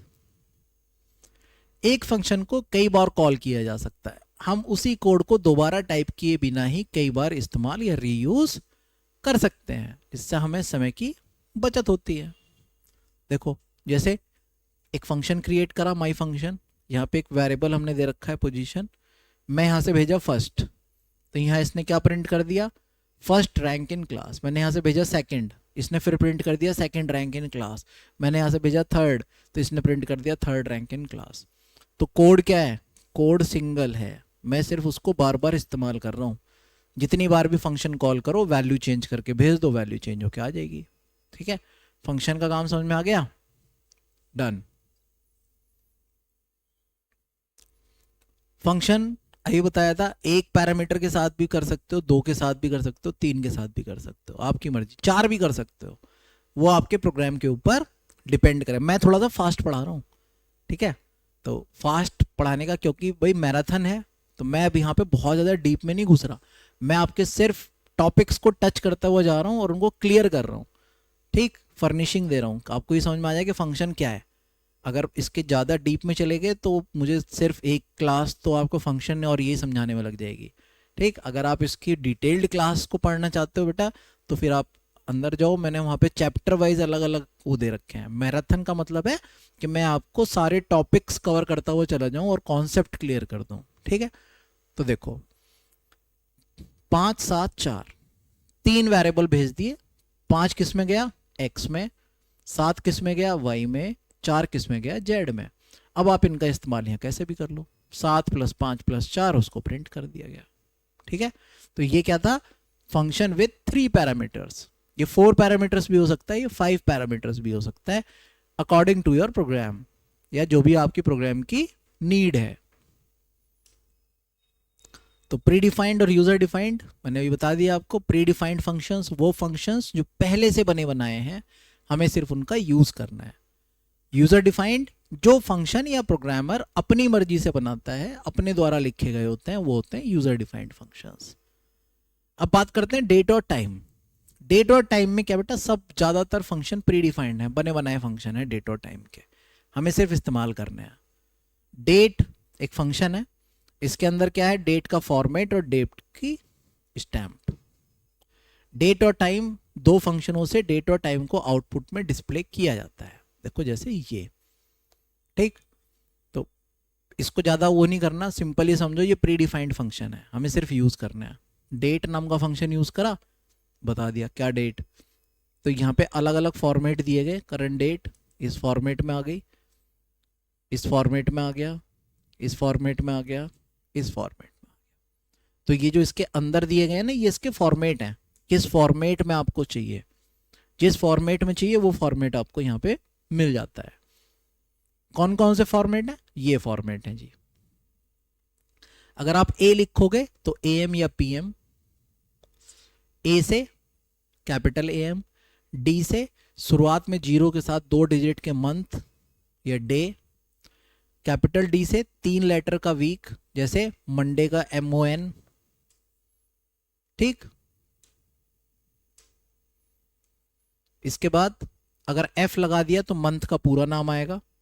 अगर आपने G लगा दिया तो 0 के बिना घंटे, 12 आवर्स का फॉर्मेट, 1 से 12 तक का, शुरुआत से 0 के बिना आवर 24 आवर्स, 0 के साथ 12 आवर्स के फॉर्मेट में 1 से 12 तक। ये सब क्या है, ये सब फॉर्मेट है डेट और टाइम के। अब बात करते हैं PHP मैथ की। यहां भी प्री डिफाइंड फंक्शन है, मैथ में भी पहले से बने बनाए हैं सारे फंक्शन, उन्हीं का इस्तेमाल करा जाता है। जैसे स्क्वायर रूट निकालने के लिए SQRT फंक्शन है, राउंड पूर्ण मतलब पॉइंट्स की वैल्यूज को राउंड ऑफ करने के लिए राउंड यूज करते हैं। Is finite, minimum, maximum, radian, floor, ये सब बने बनाए SQRT स्क्वायर रूट निकालने के लिए, पाई की वैल्यू निकालने के लिए। ये प्री डिफाइंड फंक्शन है, सिर्फ आपको क्या देखना है, किस फंक्शन का क्या काम। ठीक है, नोट्स मिलेंगे, आप इनको वहां से देख सकते हो। देखो जैसे एक एग्जांपल ही देख लो, मैंने क्या करा, राउंड फंक्शन का यूज करा, 1.40 लिख दिया, राउंड ऑफ कर दिया इसने क्या, 1। 0.5 से कम थी वैल्यू, 1.60 0.5 से ज़्यादा है वैल्यू, तो इसने क्या राउंड ऑफ कर दिया 2। ठीक है, तो राउंड फंक्शन का काम समझ में आ गया।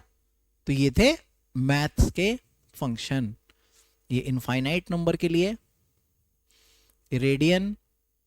अब इंक्लूड स्टेटमेंट, पीएचपी में आप किसी भी एक फाइल में दूसरी फाइल को इंक्लूड कर सकते हो। यदि आप कोई ऐसी फंक्शनैलिटी इंप्लीमेंट कर रहे हो जो आपके प्रोजेक्ट से ज़्यादातर फाइलों में कॉमन है, तो उसे आप हर फाइल में अलग से इंप्लीमेंट करने की आवश्यकता नहीं है। आप ऐसी एक ही फाइल क्रिएट कर लो और उसकी फंक्शनैलिटी को इंप्लीमेंट करते रहो, और बाद में उस फाइल को मल्टीपल फाइल्स के अंदर इंक्लूड कर दो। जैसे ये, अब कोई एक पीएचपी की फाइल है जिसकी जरूरत आपको बार बार पड़ रही है, बार बार आप उसका यूज कर रहे हो।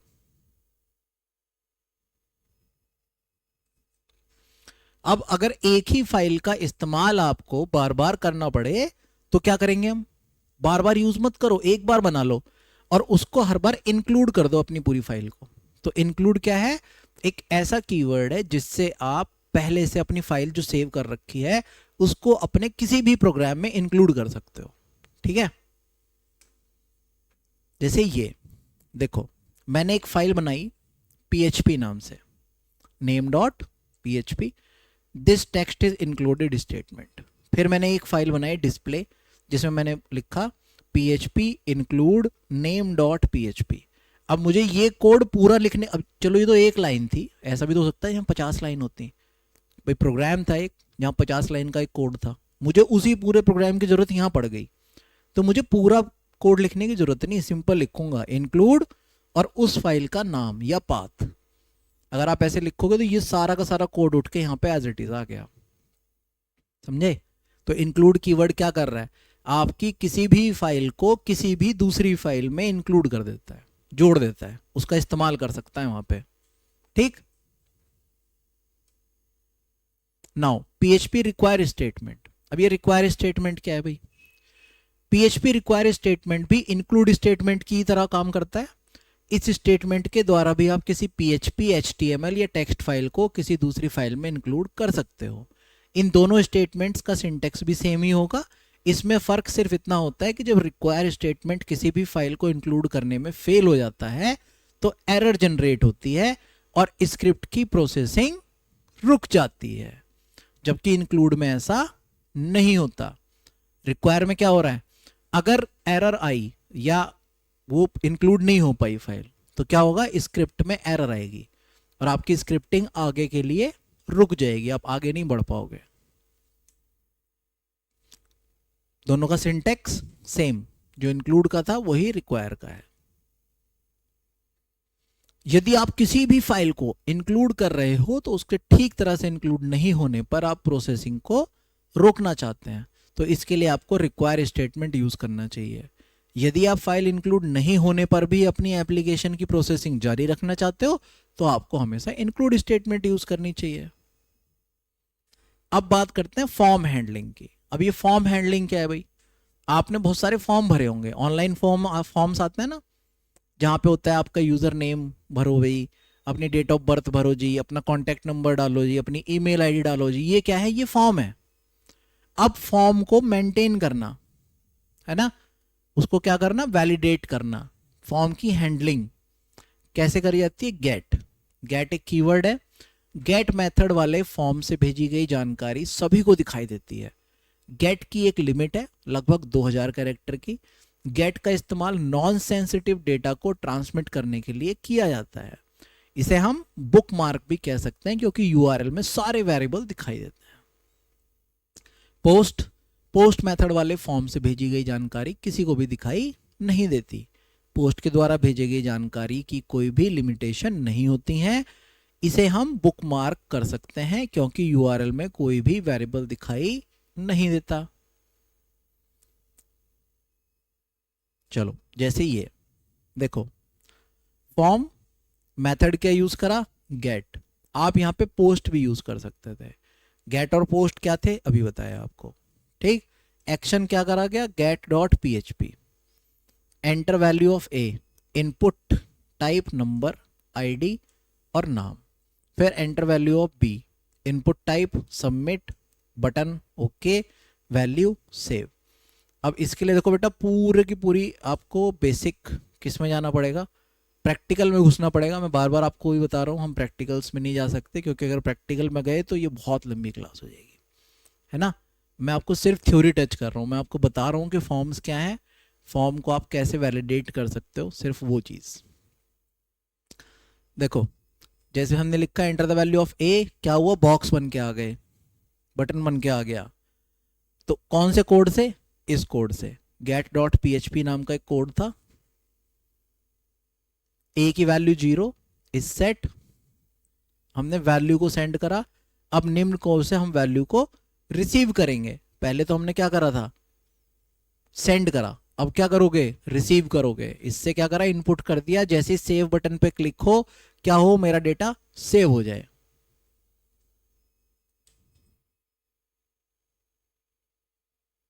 ठीक, पोस्ट मेथड का एग्जांपल। अच्छा जी, अब बात करते हैं फॉर्म की वैलिडेशन की। अब वैलिडेशन क्या होता है, वैलिडेशन ये होता है, आपसे पूछा गया कि एंटर योर कॉन्टैक्ट नंबर। अब आपने फोन नंबर की जगह पे डाल दिया 11 अंकों का कोई भी नंबर। अब ऐसा हो सकता है कि कोई नंबर 11 अंकों का हो, नॉट पॉसिबल ना। तो 11 अंकों को वैलिडेट नहीं करे, तुरंत एक एरर जनरेट हो जाए कि नहीं भाई साहब आप ऐसे नहीं कर सकते हो। ठीक, आपने पूछा अपना नाम बताओ, नाम में उसने भर दिया नंबर, क्या किसी का नंबर से किसी का नाम बन सकता है, नहीं। This is called form validation. तो यूजर नेम में सिर्फ लेटर और नंबर्स ही वैलिड होंगे, ईमेल में ऐट के बाद सिंबल, उसके बाद लेटर, उसके बाद डॉट और आखिरी में लेटर। यूआरएल में वैलिड यूआरएल होना चाहिए, नंबर्स में सिर्फ नंबर वैलिड और लेंथ 10 डिजिट तक की होगी। जेंडर में रेडियो बटन मेल या फीमेल, कमेंट में कमेंट्स रिक्वायर्ड नहीं है, जैसे ये।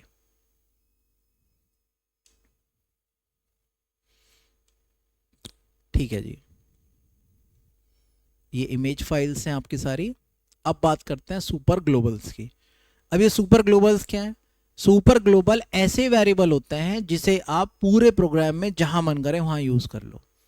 एक बार डिफाइन कर दो और पूरे प्रोग्राम में जहां आप इसका यूज करना चाह रहे हो, इनका वहां पे आप जाके आराम से यूज कर लो। तो PHP में सुपर ग्लोबल्स ये प्री डिफाइंड ग्लोबल वेरिएबल होते हैं।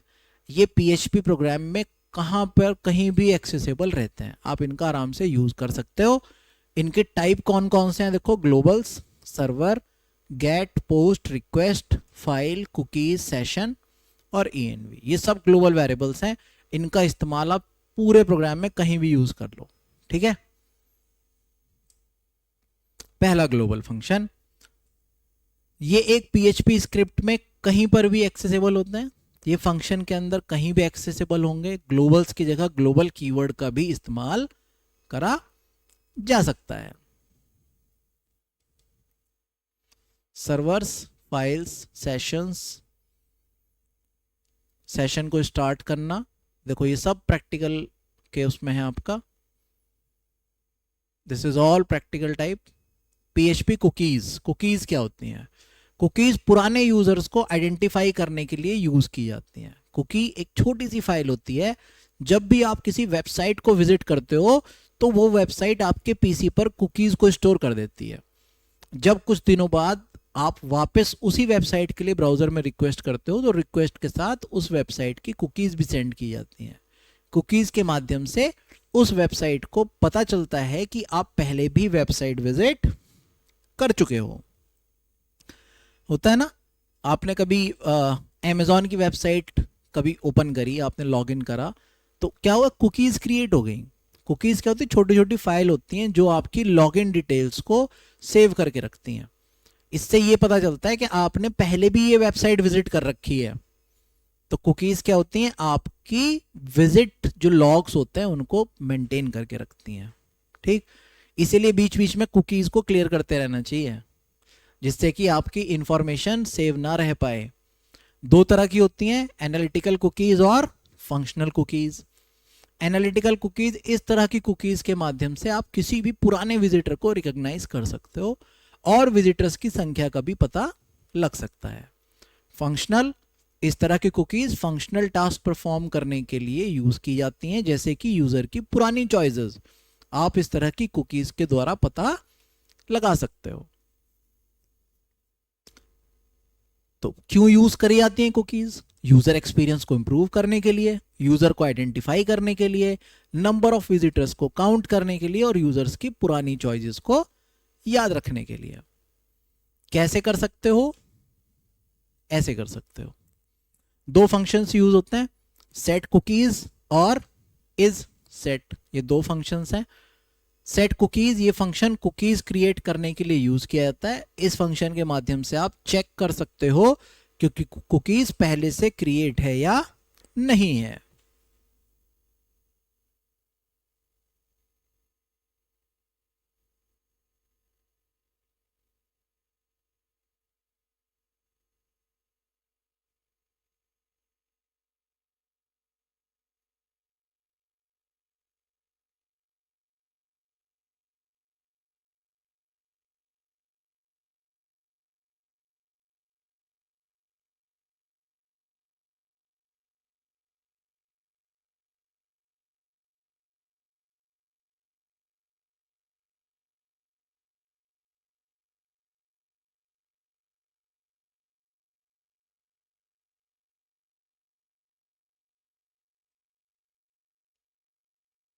तो कुकीज आगे सेट करने, भाई दो फंक्शन आ गए, कुकीज से ये फंक्शन सेट होते हैं और इस सेट से आप चेक कर सकते हो कि कुकीज पहले से भी क्रिएट है या नहीं।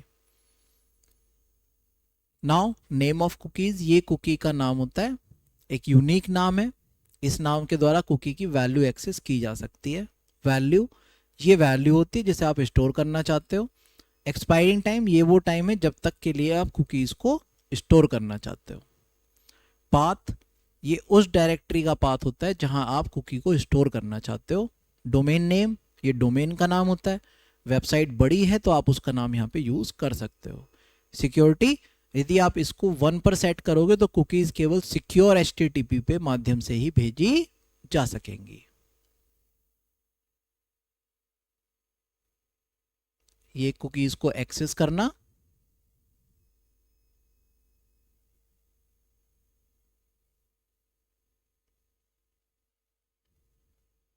अच्छा file handling we have already done. अच्छा जी, अब देखते हैं फाइल्स को हैंडल कैसे कर सकते हो। PHP के माध्यम से फाइल्स को हैंडल करना। फाइल कौन सी? टेक्स्ट फाइल होगी या बाइनरी फाइल होगी? भाई आपने कहीं तो सेव करी होंगी अपनी फाइल्स को, भाई आपने कहीं लिखा हुआ कुछ रख रखा है। आप चाह रहे हो कि वहां से वो सारा का सारा डेटा उठाऊं और वो PHP के माध्यम से मैं एक्सेस कर सकूं और उसको प्रिंट कर सकूं, यानी कि फाइल को हैंडल करना। उस फाइल में मैं कुछ भी लिख सकूं या वहां से डेटा को एक्सेस कर सकूं। तो उसके लिए फाइल को ओपन करना, राइट करना, रीड करना, क्लोज करना या फाइल को अनलिंक करना। ठीक है। सिंटेक्स, फाइल को ओपन करने के लिए क्या होगा? F ओपन, फाइल का नाम और उसका मोड। मोड क्या? मोड का मतलब है आप किस मोड में फाइल को ओपन करना चाह रहे हो, रीड मोड में, राइट मोड में, रीड राइट दोनों मोड में। तो ये होते हैं वो वाले मोड। कौन कौन से मोड हैं? ये सारे मोड हैं भाई। R मतलब रीड करना, R+ का मतलब रीड और राइट दोनों करना, W का मतलब राइट करना, W+ का मतलब राइट और रीड दोनों करना। A का मतलब फाइल को राइट किया जाता है, अगर फाइल पर ऑलरेडी डेटा है तो दिए गए डेटा को ऐड कर सकते हो, यानी कि अपेंड करना। A+ रीड और राइट कर सकते हो, अगर फाइल पर ऑलरेडी डेटा है तो दिए हुए डेटा को ऐड कर सकते हैं। अगर फाइल ऑलरेडी नहीं होती है तो उसे क्रिएट किया जाता है। X, फाइल को राइट किया जा सकता है, अगर फाइल ऑलरेडी वहां पर होगी तो फाइल एग्जिस्ट की एरर आ जाएगी। और X+ मतलब फाइल को रीड और राइट दोनों कर सकते हो, अगर फाइल पहले से वहां पर है तो फाइल एग्जिस्ट की एरर आ जाएगी। तो ये अब इनके एग्जांपल्स हैं। देखो, फाइल को राइट करने के लिए fwrite, फाइल जो भी आपको फाइल में लिखना है वो स्ट्रिंग और उसकी length in bytes. Length in byte मतलब फाइल कितनी बड़ी है उसका साइज बताना। ये ऑप्शनल होता है, यहाँ पर बाइट्स की संख्या आती है, ये बाइट्स की लेंथ रिटर्न करता है। अगर आप इसे नहीं भी दोगे तो कोई दिक्कत है नहीं, ये ऑप्शनल है। ठीक है, ये जरूर लिखना पड़ेगा, फाइल और फाइल में आपको क्या लिखना है। राइट करना तो वो तो हो गया। इसी तरीके से यहाँ पे हो गया राइट, पहले फाइल को ओपन करा जाएगा फिर फाइल को राइट करा जाएगा। बिना रीड मतलब ओपन करे क्या आप कभी राइट कर सकते हो? नहीं। तो इसलिए पहले फाइल को ओपन करो फिर फाइल को राइट करो। ओपन करने के लिए एफ ओपन फंक्शन का यूज करेंगे। किस मोड में? राइट मोड में। राइट मोड में आ गए, एफ राइट फंक्शन से उसमें राइट करा जाएगा। उस फाइल का नाम क्या लिखना है वो, उसके बाद फाइल को क्लोज कर देंगे। ठीक, ये फाइल को रीड करने के लिए है।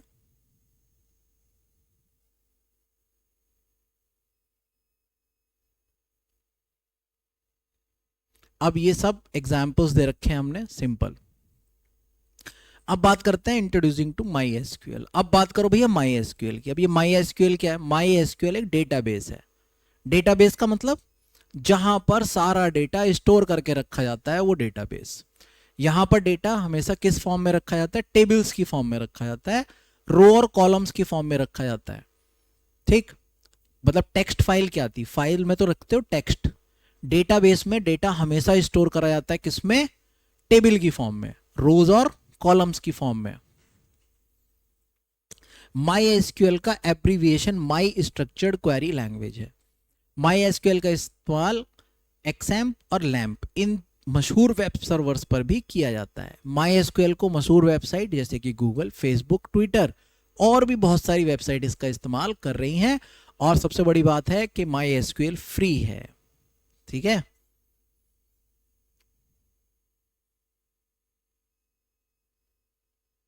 अच्छा जी। अब देखो इनको आप कैसे कनेक्ट कर सकते हो पीएचपी में। तो माई एसक्यूएल क्या है? एक अलग डेटाबेस है, उस पर काम करा जाता है।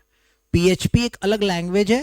देखो ये पीएचपी, ये माई एसक्यूएल, ये दो अलग अलग सॉफ्टवेयर हैं। इसको पीएचपी को माई एसक्यूएल से कनेक्ट करना पड़ेगा। कनेक्ट कैसे कर सकते हो?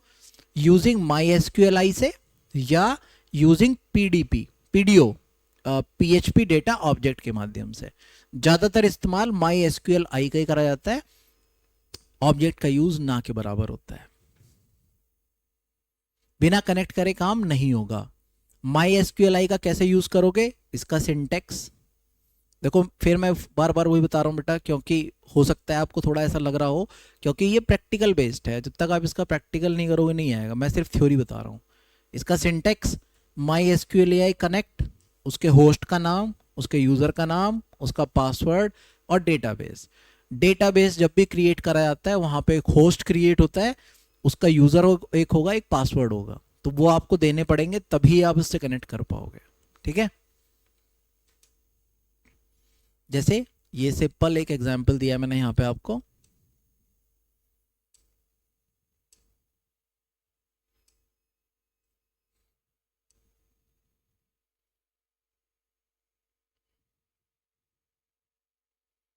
अच्छा जी, चलो अब देखते हैं। Closing connection, creating database. अब डेटाबेस को क्रिएट करना, यहां पर हर चीज के लिए कमांड है। आपको डेटाबेस अगर क्रिएट करना है आपको कमांड है, आपको उसमें वैल्यू इंसर्ट करनी है उसकी कमांड है, आपको वहां से डेटा रिट्रीव करना है उसकी कमांड है। तो यहां पर सबसे पहला काम क्या है? डेटाबेस को क्रिएट करना। कैसे क्रिएट कर सकते हो? क्रिएट डेटाबेस और डेटाबेस का नाम, ये स्टेटमेंट लिखो, आपका डेटाबेस क्रिएट हो गया। जैसे CREATE, क्रिएट डेटाबेस स्टूडेंट, ये कमांड है। जैसे मैं ये कमांड लिखूंगा इससे मेरा एक डेटाबेस क्रिएट हो जाएगा स्टूडेंट नाम का। टेबल नहीं बना, एक डेटाबेस बना। डेटाबेस किस नाम का बन गया? स्टूडेंट नाम का बन गया। इसके बाद डेटाबेस को डिलीट करना। डेटाबेस को डिलीट करने के लिए कमांड होती है यहां पे ड्रॉप। ड्रॉप डेटाबेस, डेटाबेस का नाम। जैसे अभी हमने एक स्टूडेंट नाम का डेटाबेस क्रिएट करा था ना, अब मुझे अगर वो पूरा डेटाबेस डिलीट करना हो तो मैं क्या लिखूंगा? मैं लिखूंगा ड्रॉप डेटाबेस स्टूडेंट, मेरा डेटाबेस डिलीट हो जाएगा। देखो यहां भी यही है पूरा, पहले कनेक्शन क्रिएट करा गया, ये सब कनेक्शन के लिए है। अब मैंने यहां पे क्या लिखा, ड्रॉप डेटाबेस, उसका नाम, जो भी डेटाबेस का नाम है। ठीक, तो ये इतना बड़ा कोड लिखना है, यहाँ पे मैं सिर्फ एक कमांड बता रहा हूँ कि डेटाबेस अगर डिलीट करना है तो ड्रॉप डेटाबेस से आपका डेटाबेस डिलीट हो जाएगा। टेबल क्रिएट करना, क्रिएट टेबल, उस टेबल का नाम, इससे आप कोई भी टेबल क्रिएट कर सकते हैं। टेबल के अंदर देने पड़ेंगे आपको कॉलम। भाई टेबल जब भी कोई क्रिएट होगा, ऐसे तो टेबल क्रिएट होगा, अभी जो रिकॉर्ड होंगे, दिस इज कॉल्ड रिकॉर्ड 1 2 3, लेकिन जब टेबल क्रिएट कर रहे होगे तो ये बनाओगे ना, सीरियल नंबर, उसका नाम, उसकी डेट ऑफ बर्थ या कुछ भी। टेबल क्रिएट करते वक्त आपको ये डेटाबेस मतलब टेबल क्रिएट करना होगा जिसमें आपको बताना होगा कि पहला कॉलम का नाम, जैसे ये एक टेबल क्रिएट करा स्टूडेंट नाम का, सबसे पहले उसे मैंने बताई आईडी, आईडी का डेटा टाइप क्या होगा, int, integer type. Auto increment होना चाहिए, प्राइमरी की बना दी। प्राइमरी की क्या होती है, प्राइमरी की का मतलब है आपके टेबल की वो कॉलम जिसमें डुप्लीकेट एंट्री ना हो सके, दैट इज कॉल्ड प्राइमरी की। ठीक है, जैसे स्टूडेंट की आईडी, भाई जो एक बच्चे का रोल नंबर है क्या वो किसी दूसरे का हो सकता है, नहीं ना, इसलिए आईडी को प्राइमरी की बनाया गया। ठीक, फिर स्टूडेंट का नाम, data type varchar, character में रखा जाएगा। नॉट नल, नॉट नल का मतलब आप इसको खाली नहीं छोड़ सकते। फिर ग्रेड, कैरेक्टर में रखे जाएंगे और आप इसको खाली नहीं छोड़ सकते। तो इससे क्या हुआ, एक टेबल क्रिएट हो गई। यहां पर इंट, वेरकैर और वेरकैर1 ये माई एसक्यूएल के डेटा टाइप हैं। अब डेटा टाइप कौन कौन से, नंबर, डेट या टाइप या स्ट्रिंग। इंटीजर में इंटीजर, वेरकैर से कैरेक्टर, टिनी टेक्स्ट से छोटे टेक्स्ट, टेक्स्ट से टेक्स्ट, कैरेक्टर की लेंथ 65,535 तक हो सकती है।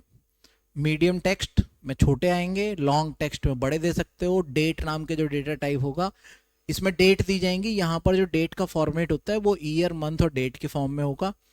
डेट टाइम, जिसमें आप डेट और टाइम दोनों ले सकते हो। उसके बाद ऑटो इंक्रीमेंट, जहां बाय डिफॉल्ट एक एक का इंक्रीमेंट होता रहे। नॉट नल का मतलब होता है कि आप उसको खाली नहीं छोड़ सकते। अनसाइंड का मतलब क्या है, पॉजिटिव वैल्यू, जीरो अलाउड नहीं होंगी। डिफॉल्ट वैल्यूज सेट की जा सकती हैं, जैसे कि डिफॉल्ट 0। प्राइमरी की, यहां एक पर वैल्यू 2 बार नहीं दी जा सकती, यानी कि duplication not allowed.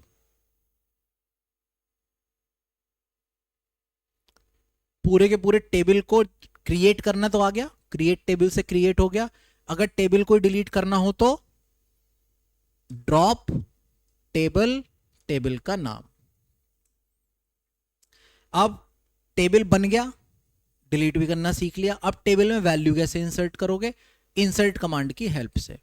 Insert into table का नाम और उसमें कॉलम्स दे रखे हैं, फिर वैल्यूज, फिर आप उनकी वैल्यू दे दोगे। इसी तरीके से अगर आपको कुछ भी, कोई भी कॉलम, पूरा टेबल प्रिंट करना है, डेटा एक्सेस करना है, तो कमांड होती है यहां पे select. Star is used for all data, पूरा का पूरा टेबल प्रिंट हो जाए। सेलेक्ट स्टार फ्रॉम टेबल का नाम, यानी पूरा टेबल प्रिंट कर दो। मुझे पूरा प्रिंट नहीं करना, मुझे सिर्फ स्टूडेंट के नाम चाहिए, तो मैं क्या लिखूंगा, सेलेक्ट कॉलम का नाम यानी स्टूडेंट नेम फ्रॉम उस टेबल का नाम। तो इससे क्या होगा, इससे सिर्फ स्टूडेंट का नाम आएगा, पूरा टेबल नहीं आएगा।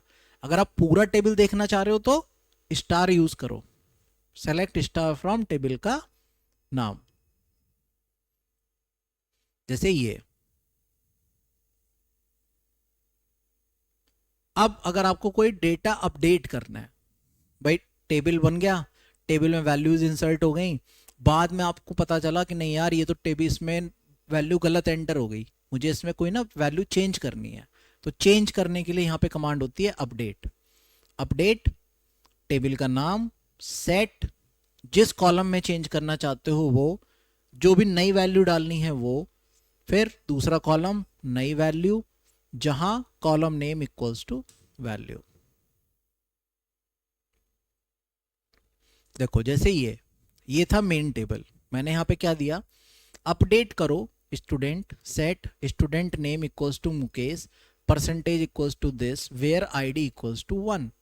जहां भी आईडी 1 हो वहां पर स्टूडेंट का नाम कर दो मुकेश और उसकी परसेंटेज कर दो 50। अपडेट कर दिया। अभी 1 पे क्या था, राकेश था, मैंने कहा राकेश को हटा के मुकेश कर दो, अपडेट कर दो। अब जब मैंने इस टेबल को दोबारा प्रिंट करा तो देखो मुकेश और 50.30 हो गया ना चेंज, पक्का। रिकॉर्ड ऑर्डर बाय किस लिए यूज होता है, असेंडिंग में या डिसेंडिंग में प्रिंट करने के लिए। देखो order by grade ASC, ASC is used for ascending order and DSC is used for descending order. Done. अच्छा जी, अब ये रिकॉर्ड की लिमिट्स। अब ऐसा हो सकता है कि तुम्हारे टेबल में 50 60 100 एंट्री हैं, अब स्क्रीन पर एक बार में कितनी एंट्री आप देखना चाहते हो, दिस इज कॉल्ड रिकॉर्ड की लिमिट। जैसे ये select star from table name limit number of रोज, कितनी रोज आप उसमें देखना चाह रहे हो। या ये भी दूसरा सिंटेक्स हो सकता है, लिमिट 10 ऑफसेट 20, ये भी एक हो सकता है इसमें। जैसे ये देखो, जैसे ये पूरा एक टेबल था, मैंने यहां पे क्या दिया, select star from student limit 2 offset 3, यानी कि 2 कहां से, 3 को छोड़ते हुए, 3 को छोड़ दो, ऑफसेट 3, 3 डेटा छोड़ दिए इसने, उसके बाद के 2 उठा दिए। ठीक है, लिमिट 2 ऑफसेट 3, 3 को छोड़ते हुए बाकी के 2।